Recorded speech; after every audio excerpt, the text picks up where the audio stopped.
All right, so there's this international nuclear black market where they smuggle, I don't know, switches and vacuum tubes and stolen secrets and technology. Mostly goes by the name of the Kahn network, after the father of the Pakistani bomb, who apparently was a major kingpin in this network of nuclear proliferation. Of course, he doesn't run it now. There are at least some indications that the darn thing still exists. But here's what we know. We know that Libya, Iran, and North Korea all got equipment from this network. We know that the Iranians got the furthest with it and were revealed to be spinning centrifuges, or having the equipment working on spinning centrifuges to enrich uranium to a mere 3.6%, which you can't possibly use to make a nuclear weapon. But still, they went around all the basically American-imposed sanctions and went to the black market and got this stuff. We know that the North Koreans bought some uranium enrichment equipment from the Kahn network. There's no evidence whatsoever that they ever used any of it. Of course, when the North Koreans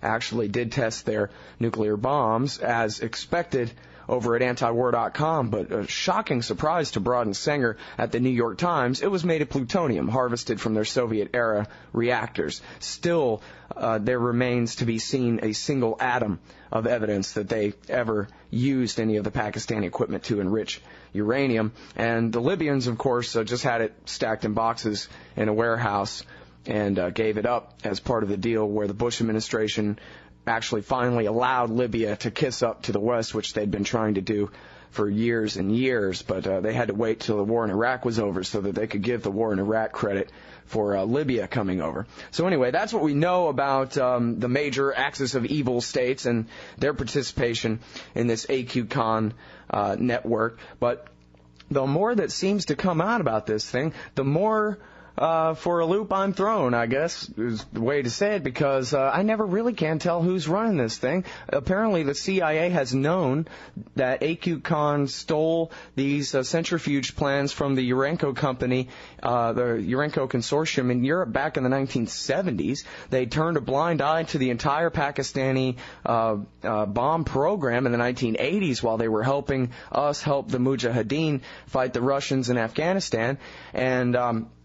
And of course, the Sibel Edmonds case has at least indicated, if not proven, that there are Americans, not people likely to be working undercover for any intelligence agency, who are in on this network and making their ends in a big way, perhaps hundreds of thousands, millions of dollars, and participating in this nuclear black market. We know it has...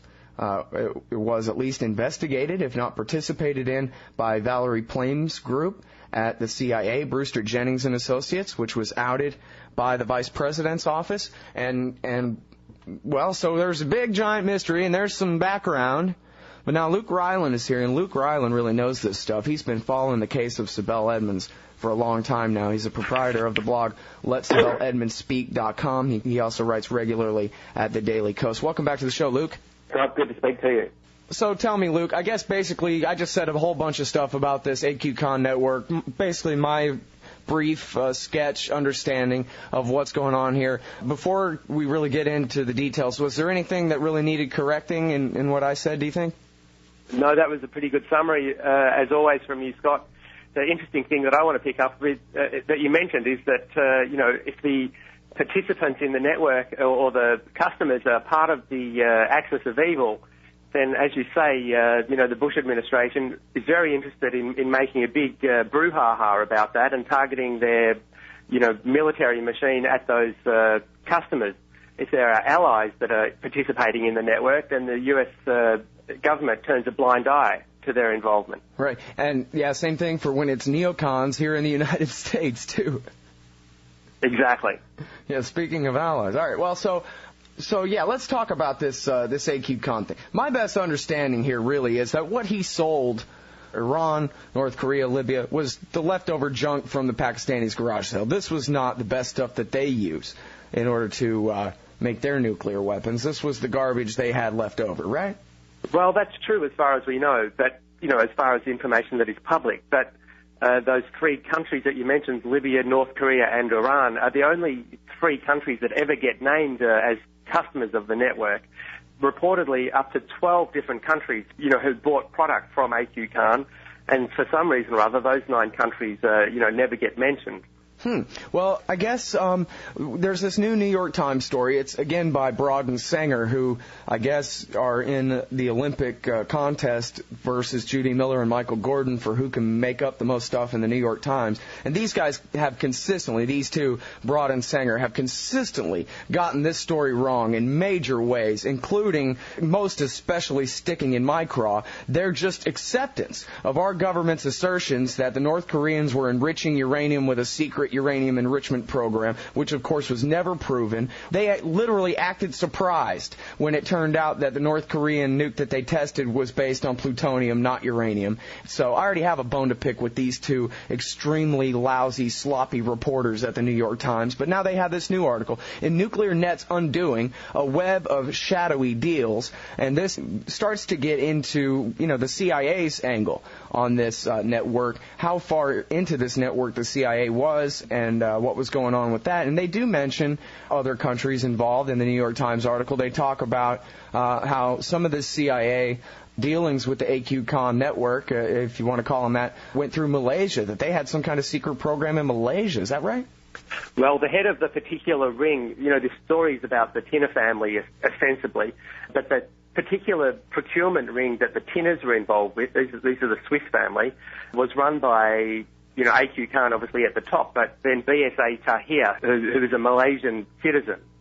In fact, he was married to a woman whose father was a retired diplomat, so, it starts to get pretty spooky quite quickly. But he was running his operation basically from Dubai, which is a free trade port, basically, which means that products can come in and out very easily without being checked, to see what's in the tank. This particular procurement ring was exposed back in 2003 when a ship called BBC China was on its way to Libya with product from this particular ring, which included, the Tinners, as we've mentioned, but also a couple of Turkish guys called Salim Al-Gudez and Junes Chire. So a lot of the product came through Turkey. Turkey was a key supplier to the network as well, both in manufacturing particular, hardware, but also as a transshipment point, just as Dubai was. Now, is there any indication that these guys were working for the CIA as well?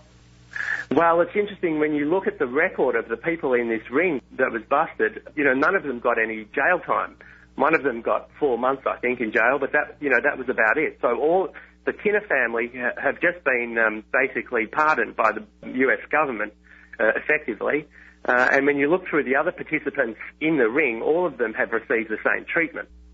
I can't say specifically that the Turkish guys were working for the CIA, but, neither of those guys got charged either. And this is an important point. The AQ Kahn network, or this particular ring, appears to be operating today. And all of the companies that were, dealing in the network are all freely operating today, including companies in the United States.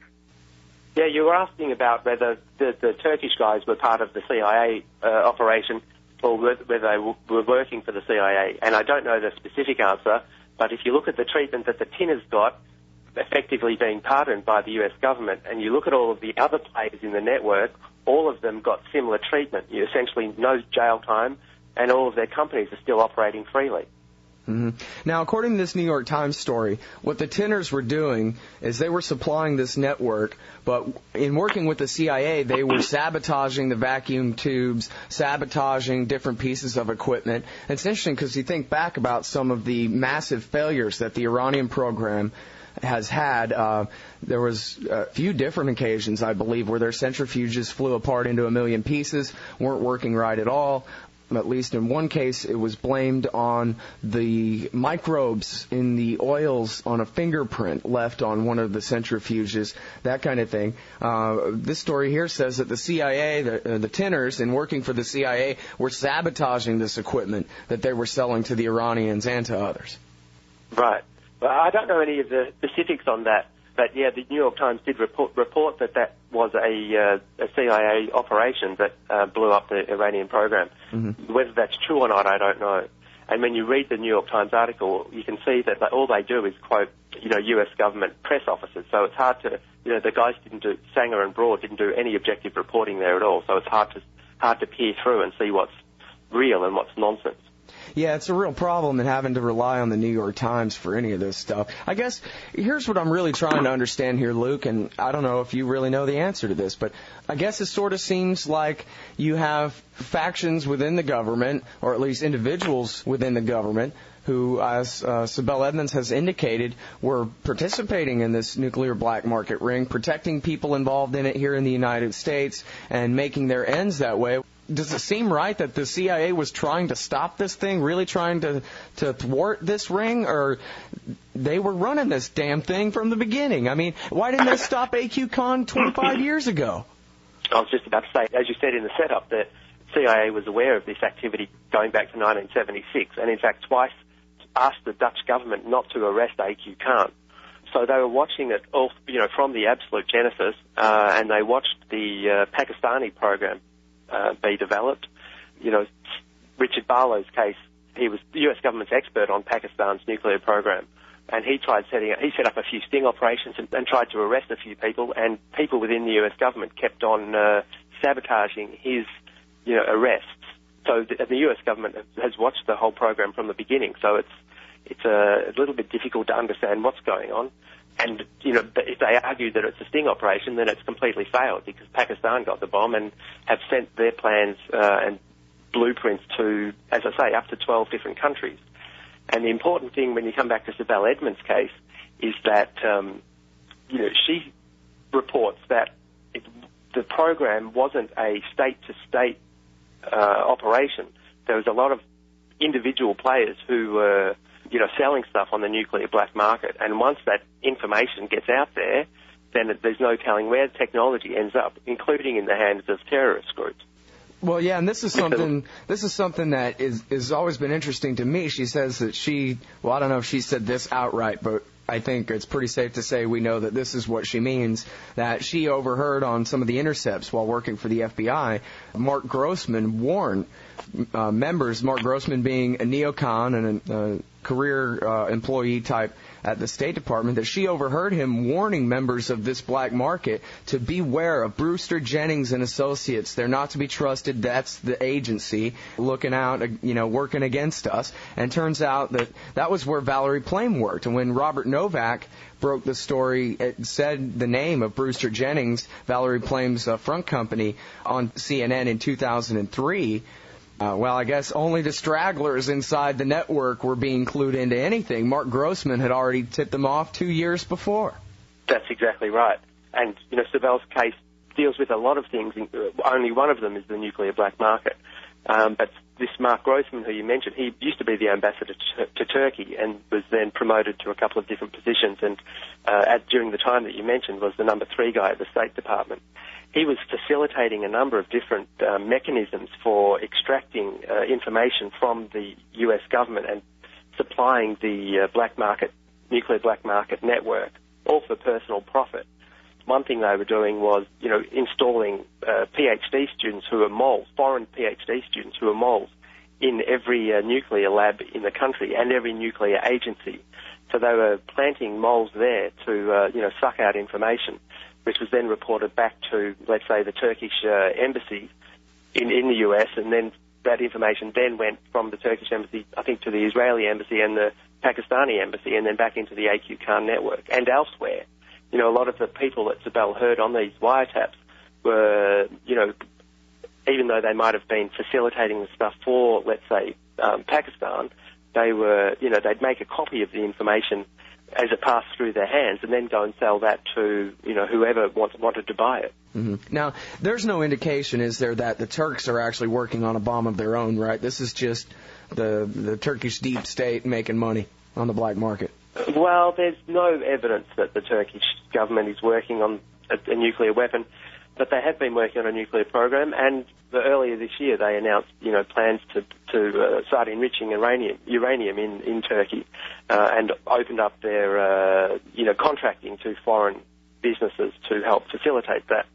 Now, Turkey has long had a problem with the nuclear black market, including but not limited to the two guys that I mentioned earlier.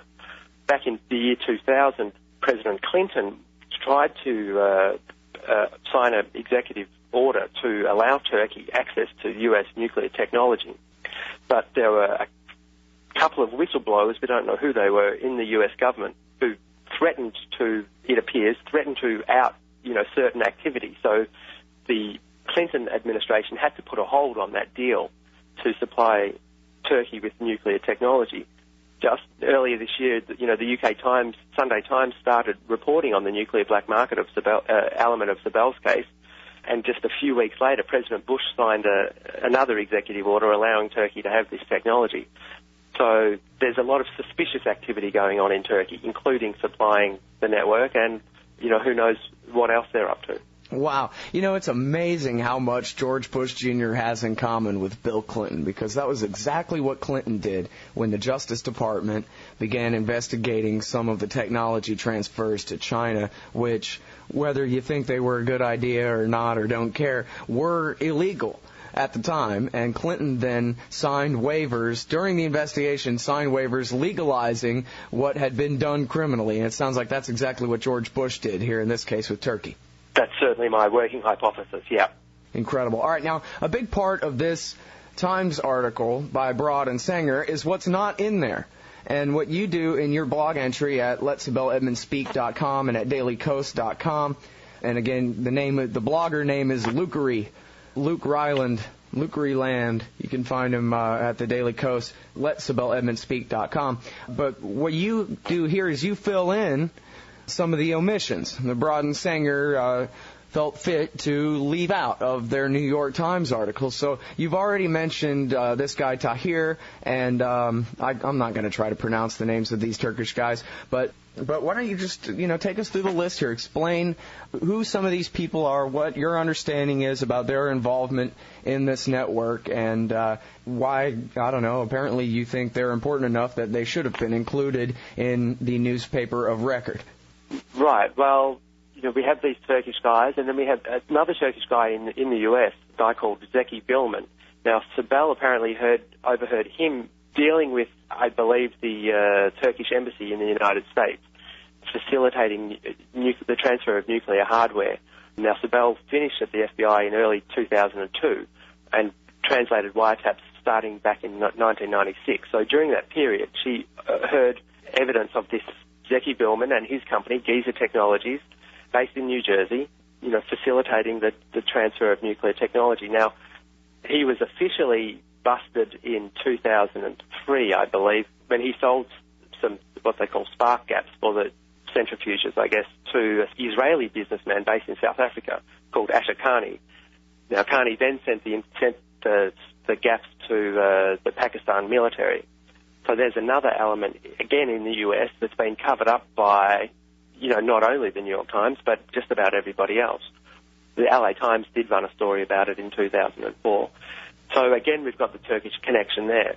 And there are a couple of other people that I've mentioned there. Peter Griffin, who was a British man. Now, there was a multi-million-dollar 4-year investigation into his activities. Now, that investigation was dropped just earlier this year too.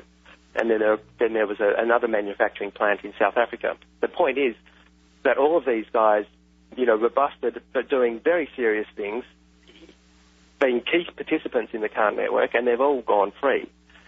Now, the New York Times, for one reason or other, chose not to mention any of this, and my hypothesis is that they were, by focusing just on the Kinner family, and again, misreporting even that, they've allowed these Turkish guys and the Turkish connection to be whitewashed from, the public knowledge of what's going on. And not just Turkey as well, but, a lot of this network was based in Dubai, which is a key money laundering, center for this activity and other activities as well. Again, they're allies of the U.S. It appears that the New York Times, acting as a government mouthpiece, doesn't want these pieces of information made public. I mean, they're public, but not publicized. Yeah, it's interesting, the editorial policy there. Of course, as you said in some of your opening comments there, anything that has to do with Iran, oh boy, that gets all the coverage. Anything that has to do with North Korea, well, Broad and Sanger can't wait to help the Bush administration indict them. Right. I mean, if you look at the latest piece there by Broad and Sanger, it's basically a warmongering piece against Iran. It's a 4-page article that was based on the front page of the New York Times. Now, if you go to the final page, the 4th page, you'll see a quote saying there's no evidence that Iran got any of these designs from this particular network. So, it's nice of them to bury that at the end of the article. There's no evidence that the Iranians got what? Take it back a step. Back in May of this year, the Swiss government, the Tinner family were arrested in 2004 and have been sort of awaiting trial since then. But the US government doesn't want them on trial because that would expose the fact that they were working for the US government. So in May of this year, the Swiss government announced that they had destroyed 30,000 pages of evidence relating to the Tinner case. Some of that evidence was bomb design, apparently. Other evidence included contracts with the CIA and other such information that would be, embarrassing to the CIA. So back in May, the big story was that the Swiss government had destroyed all this information at the behest of the CIA, basically to keep the Tinners out of court. Some of the headline stories at the time indicated that there was a complete set of nuclear bombs that could fit, miniature nuclear bombs that could fit on a mini warhead, which made it very dangerous. So that's the reason why all this information was destroyed, purportedly. At the time, there was always threats about whether Al-Qaeda or Iran got the information. And if you look at the latest New York Times article, it says Iran about 50 times. And at the bottom of the page, it says, there's no evidence that Iran got any of this information. Right, and of course, it wouldn't make any sense whatsoever because, well, correct me if I'm wrong, you obviously know much more about this than me, but the so-called bomb design in question is for a plutonium bomb, right? I believe this is another type of bomb. This is the bomb that Pakistan exploded in 1998. Okay. That's what the argument was. Yeah, I mean, the thing is that the Iranians could shut down their nuclear reactors and keep them off for a year and then spend another year or more going through the process of attempting to harvest weapons-grade plutonium out of their reactors to make one of these bombs, assuming they have the rest of the technology to make it fire right and everything else, which there's no evidence that they have. But this was not a plan for how to make a bomb out of uranium, which is actually the basis for all the accusations against Iran, that they're trying to perfect the enrichment of uranium so that once they're really good at it, I guess the fantasy is that they will then withdraw from the Non-Proliferation Treaty, kick the inspectors out, and start making a bomb out of that. So, none of this is really consistent at all. In fact, it almost seemed like perhaps it was part of the same narrative of disinformation when they started talking again at the same time that this Tinner stuff was coming out. They started bringing up the so-called North Korean Syrian nuclear reactor that supposedly was going to make plutonium for an Iranian bomb. And, here's just a bunch of garbage all crammed together into one narrative. It's almost like they're trying to lie us into war in Iraq again or something. Yeah, it certainly looks like that. And the key point here is that if you're looking, and this is why, my first article yesterday mentioned those people, and my upcoming article, which will be out in a couple of days, talks about, which countries are involved in this activity, and Iran, isn't even, up on the list, really. So you've got Sanger and Broad pushing the Iran narrative, but you've got US allies who are, when you look at the facts, are much more complicit in this sort of activity, and we should be bombing them, arguably.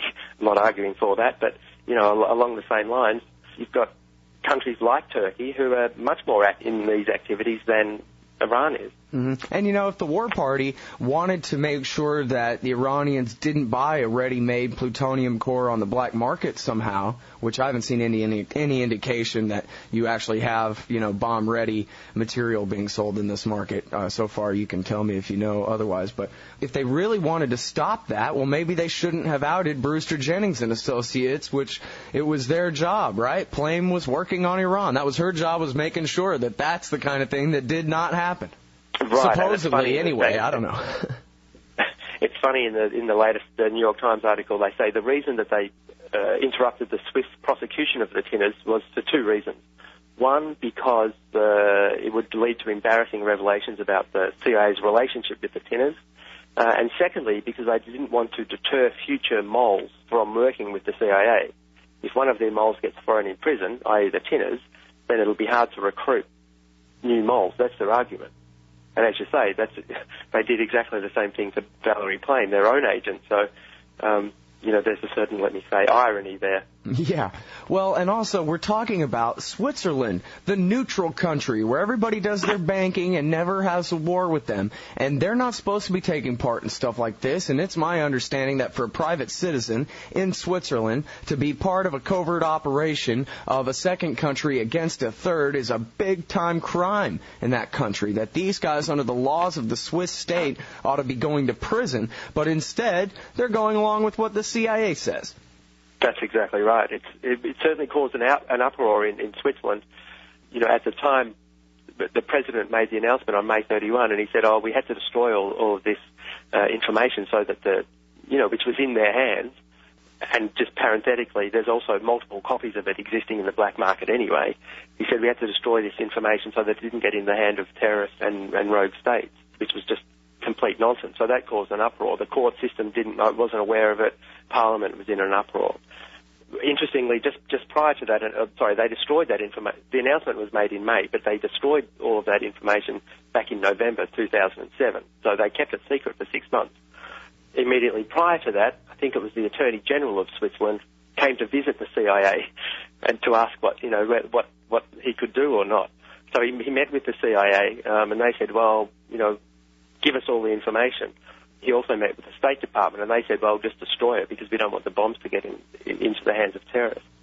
But very interestingly, he also met with the Attorney General, Alberto Gonzales, and head of the FBI, Robert Mueller. In other words, now, as you know, those guys only have domestic jurisdiction. So why is the Swiss Attorney General meeting with Mueller and Gonzales? Obviously, there are key U.S. citizens who are involved in domestic activity that was supplying this network as well, criminal activity. Did Mueller and Gonzales go to Switzerland? No, the Swiss guy came to visit them in the U.S. I see. That's interesting. Yeah, and coming back to Sibel's case, she overheard wiretaps of companies like Giza Technology and people at the American Turkish Council facilitating this sort of activity. So there are U.S. persons involved in this, probably not as a part of the CIA's operation. They're freelancing, a lot of them. Mm-hmm. And that's why Sibel's been calling for public open hearings so that this stuff can be exposed, because it endangers, not only the U.S. public safety, but also, the safety of people all around the world. She wants public open hearings. She's been calling for them for 6 years now. And any congressman can call hearings or read the information into the public record. For 6 years, nothing's happened. So, hopefully one of the congressmen will stand up soon and invite her to testify. Not only her, but also the FBI agents that she worked with, who are also outraged about this sort of activity. And they've been silenced by various means, but they're all willing to come and testify under oath too. Yeah, well, it sounds like there's a lot to cover up here in terms of covert operations that, may or may not be looked upon kindly by the American people, but also individual criminality, including members of both parties. And so nobody has any sort of motivation to do anything about this, do they, in Congress? Well, you're exactly right. It's a bipartisan problem because it has been going on for years. And, Sibel had hearings with congressmen of two different parties, Charles Grassley and Patrick Leahy, for example, Democrat and Republican. The first thing they did was say, well, this sounds like a sting operation, we better go and check. So they went and checked, with the FBI and CIA, came back and said, oh, no, actually it's not a sting operation, this is criminal activity, let's proceed. But then they were shut down and haven't done anything since. Mm-hmm. So you're right, there appears to be no incentive for any congressman to stand up and hold these hearings because it will damage his or her party in the process. And by the way, there's an honest congressman left somewhere, Scott. I'm not confident, but hopefully there's one there somewhere. Yeah, well, doesn't it matter which committee they're on or not? Any congressman can do something? Well, I'm not sure of the exact details. There are certain committees, obviously, but there are, I would guess at least 10 different committees that could hold hearings into this case. But I believe that any congressman can read any of this classified information into the public record. For example, the Department of Justice Inspector General did a report into Sibel's case, a classified report, still classified report, that validated everything that she said, as far as we know, and any congressman can read that into the public record. Well, there's very few to choose from, but there are a couple of good men up there. We'll see. By the way, Philip Giraldi, a former CIA operative, I guess he was the station chief in Turkey. Is that right? I forget. Anyway, he was on this show, and he said it is inconceivable that the CIA would use somebody like, say, Mark Grossman, for example, at the State Department as part of some sting operation on this level, this kind of thing. And there's no way the CIA would not even ask, and the State Department would say hell no anyway. That's exactly right. That's exactly right. And you had Joe Lauria, one of the co-authors of the UK Sunday Times series on Sibel's case, on your show just recently. And he said that he'd heard that a lot of the US media, which has been, remarkably silent on Sibel's case, had been told, the US media had been told not to write about it because, it was a sting operation. Now, this is after the UK Times did a three-part series on the story. So, if there was a sting operation in place, hypothetically, it had already been exposed by the UK Times and, anyone else over the last 6 years that's been paying any attention. Right, that would be... US media accepts that, it's a sting operation, we're not going to write about it, even though, it's just nonsense at face value. Right, of course, a sting operation on this level is a great news story, if that's what it is.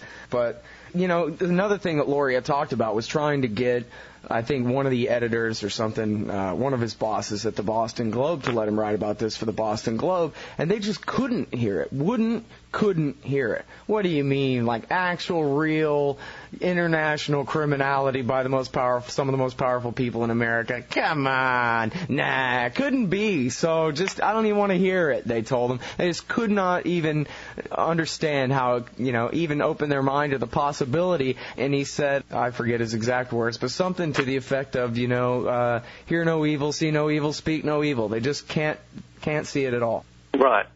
And then on the other hand, you get guys like William Broad and David Sanger writing for the New York Times that just get spoon-fed information from press officers and write it up verbatim. As I say, this story broke in Switzerland on May 31.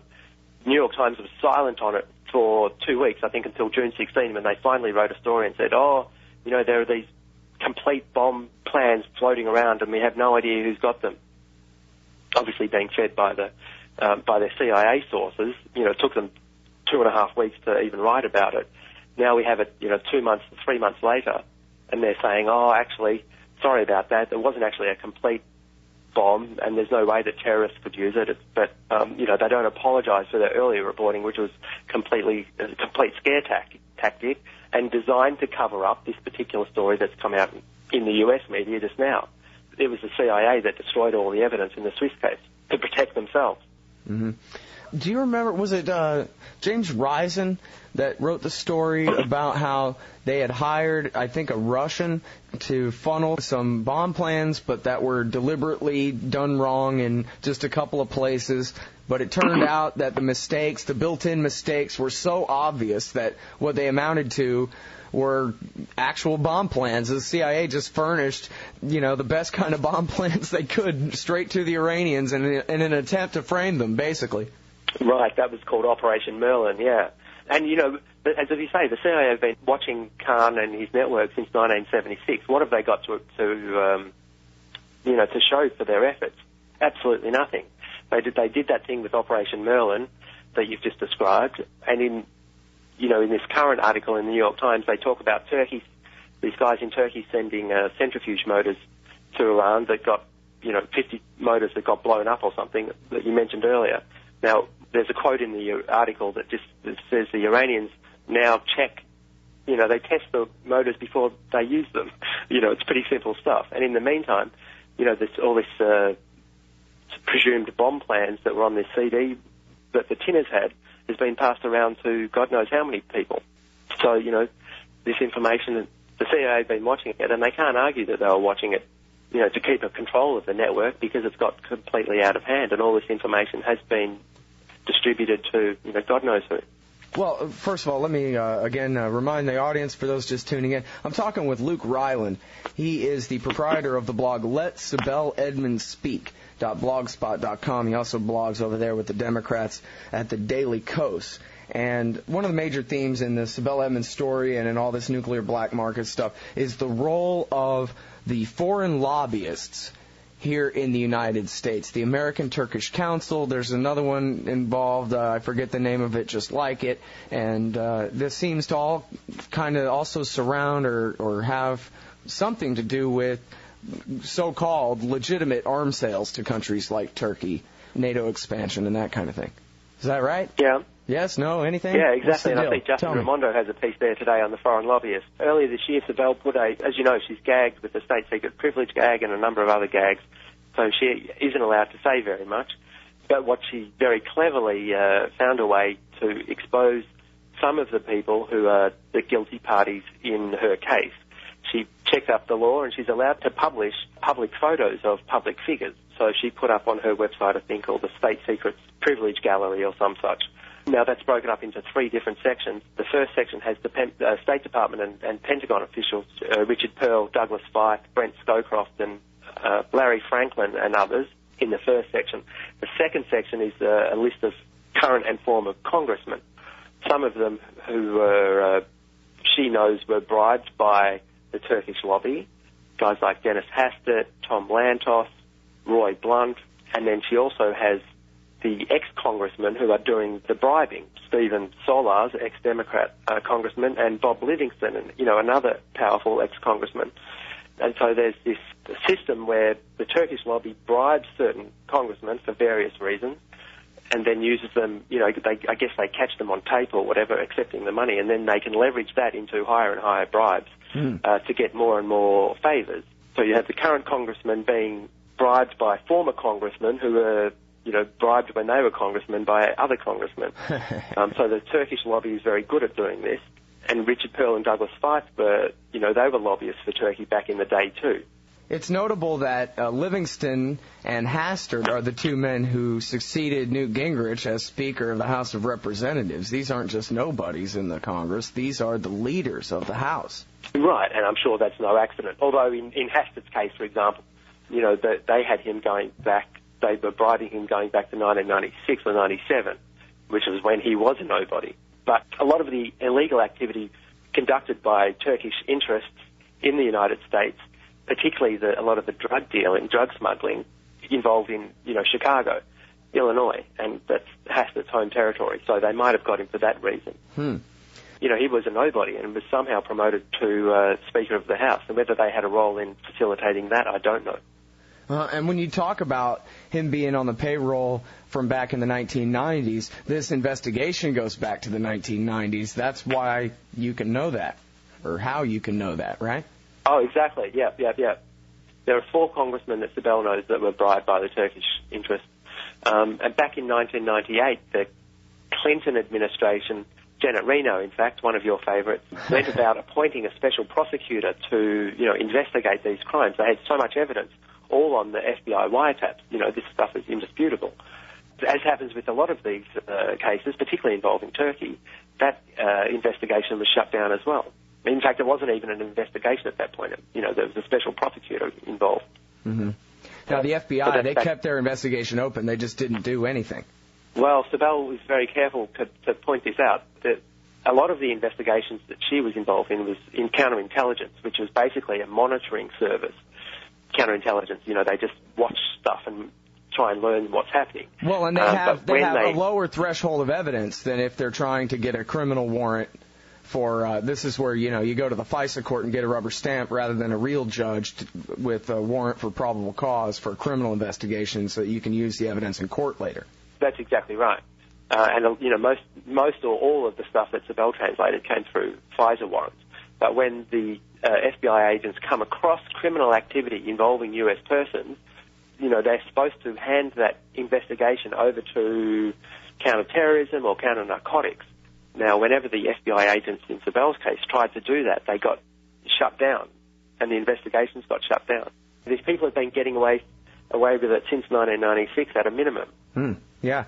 Well, now, first of all, to the audience, my friend Luke here is calling from the other side of the planet in Tasmania. That's why there's a little delay on the line. I'm sorry I keep interrupting you, even though you can't hear me interrupt you for another few seconds after I start. It's a really bad way to conduct an interview. But please tell me more about Fife and Pearl's role in this, because their names come up all the time, and yet very little clarity surrounds the accusations about their involvement in whether it's drugs, the nuclear black market, whatever it is that Sibel Edmonds seems to have found out about them. Well, as you know, as Phil Giraldi said on your show, when you asked him about it, Richard Pearl is an agent of influence for Israel, and there's a CIA report floating around that specifically states that. There is a strange military relationship between Turkey, the US, and Israel. And when Pearl and Fife were out of office back in the late 80s, I believe, they set up a lobbying company called International Advisors, Inc. That was, I think it was a $600,000 or $700,000 per year contract to lobby for Turkey. Their activities drew a lot of unwanted attention. There was a 1996 article in the Wall Street Journal that basically exposed them.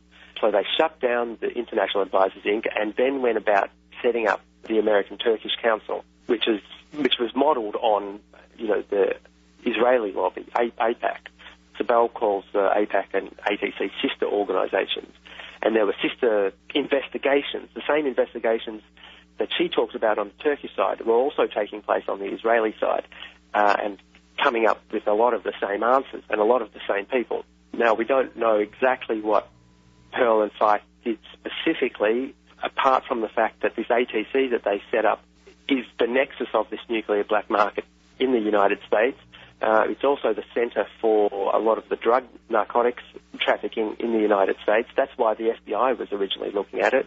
And as you said, the CIA was looking at the American Turkish Council because of their role in the nuclear black market. Now, there's another element to Pearl and Fife's involvement. Again, their names aren't specifically attached to this. But if you look at the first of the Sunday Times articles on Sibel's case, she said that there were people at the Pentagon who maintained a database of individuals and the information that they had access to.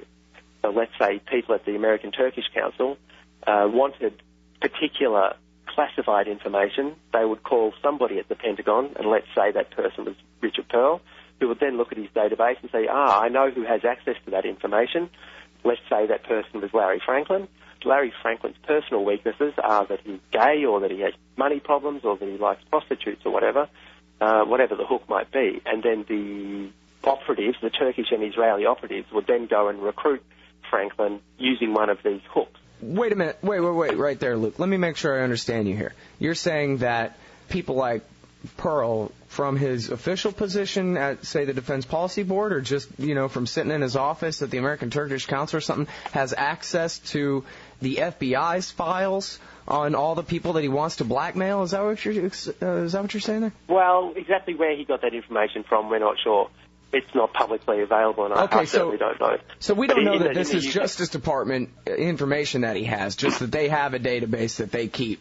They have a personal database that they keep for this exact purpose, yeah. I see.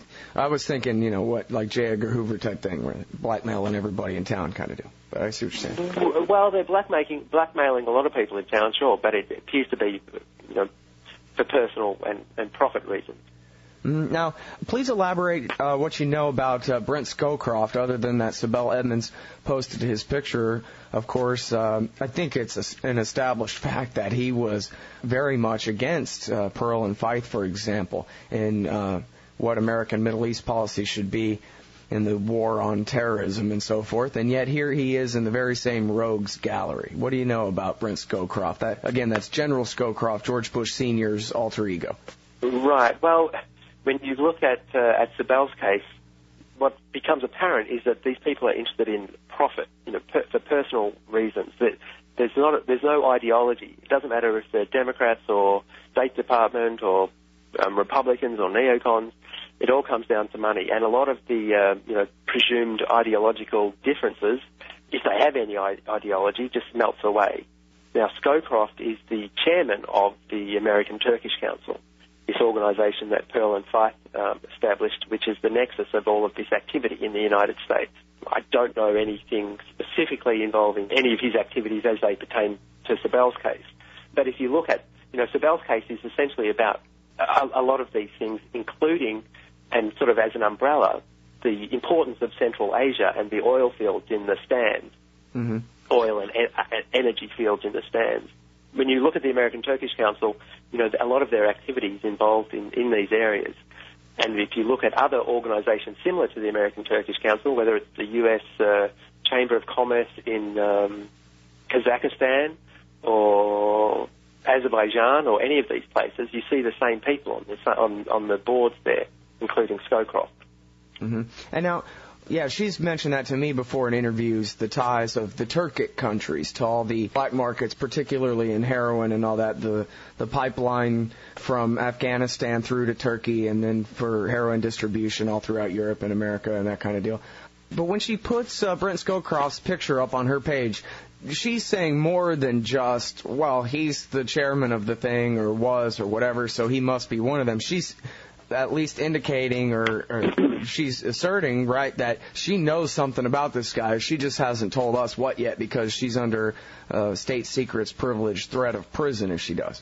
Yeah, she can't say anything about him, and she can't say anything about the others, really. But, via various public information, we can put all of that, a lot of that case together. But given my interest in Sibel's case has been going on for 5 years or something, I'm very confident that she has something specific on Brent Scowcroft and everybody else on that list. She's not just playing guilt by association. I see. And if anybody's interested, they can go to my website, letsibeleedmondspeak.blogspot.com, and on the top right-hand side there of the website it says Sibel Names Names. So if you click on that, it'll take you to the photos and also the names of the people, so you can see specifically who's involved. All right, everybody, that's Luke Ryland on the phone from Tasmania. He is the proprietor of letsibeleedmondspeak.blogspot.com. He's also written, cross-posted his latest one at the Daily Kos. It's called NY Times Does It Again, More Judy Miller Tap Dancing, a very apt title for the so-called latest work, or the latest so-called work of Broad and Sanger there at the Times. Thanks very much for your time today on the show. Thank you again, Scott.